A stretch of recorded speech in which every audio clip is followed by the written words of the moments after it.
Hello mga kakuratsa, blessed day everyone. Ngayong araw na to ay gagawa tayo ng cheese pimiento. Kailangan natin ng cheese, butter, or ang gamit ko po ay dairy cream, sugar, and honey, at saka po pimiento syempre. So yun po ang mga ingredients natin sa gagawin natin. Since buo po yung keso na binili ko, kasi po yun talagang pinili ko dahil medyo maalat-alat siya, ay i-shred po natin siya. So, yan po yung binili ko sa store, Coastal Cheese. Natanggal ko yung mga natitirang buto dun sa pimiento. Mag-start na po tayo na i-shred ang cheese.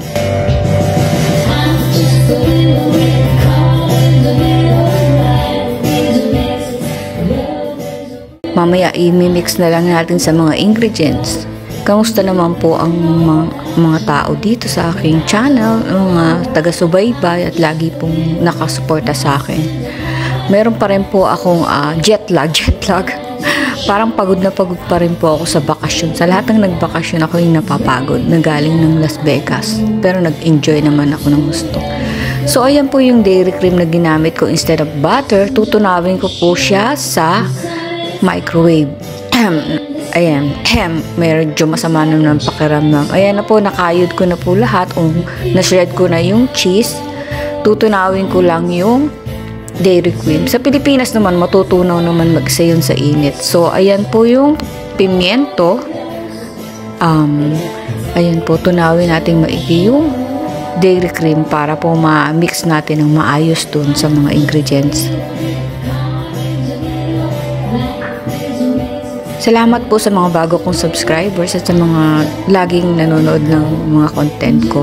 Sa pagkayod ko po ng cheese, pati yung aking guantes ay nakayod ko. Sumama dun sa cheese, tinanggal-tanggal ko na lang.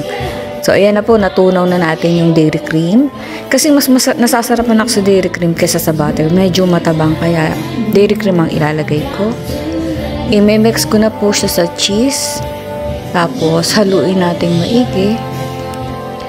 Sama nyo ang pimiento. Ayan po. Tak-tak nyo maigi dyan. At, ayun, may naiwan pa ng konti. So, ayan na po. Ilagay ko lahat yung buong cheese. Tapos, yung buong dairy cream. Lagyan po natin ng sugar and honey. 3 tablespoon ng sugar. Kung gusto niyo mas matamis, dagdagan niyo pa. Or bawasan niyo kung ayaw naman ng sobrang tamis. Nasa inyo po yun. So, haluin po natin siyang maigi. Ayan po. Para po pantay po ang texture niya. Lalagyan po natin ng mayonnaise para may konting twist yung doon sa palaman na hindi ko alam kung bakit ko nilalagay niyan para hindi masyadong matapang yung kanyang titimplahan po natin ng 2 to 3 tablespoon of mayonnaise. Ayan. Para po yung texture niya mas maganda kasi pag nilagay ng mayonnaise tsaka yung lasa niya medyo magko-complement ang lasa nilang dalawa ng dairy cream. So, mix nyo lang po. Ganyan lang po kasimple. May palaman na kayo. Meron na kayong palaman pambaon sa school or sa trabaho or sa pagkain ninyo sa almusal or sa merienda. Ayan po, butas yung aking gloves. Nakayod ko din. So, i-mix lang po nating maigi para po pumantay siya.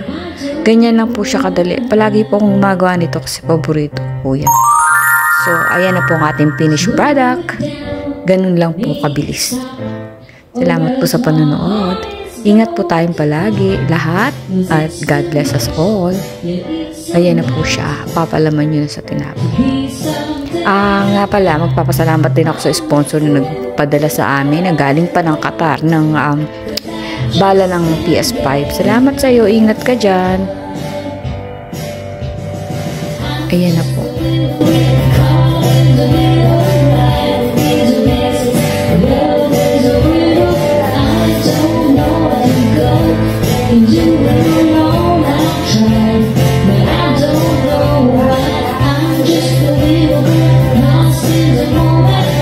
So scared, but I don't show it. I can't feel it.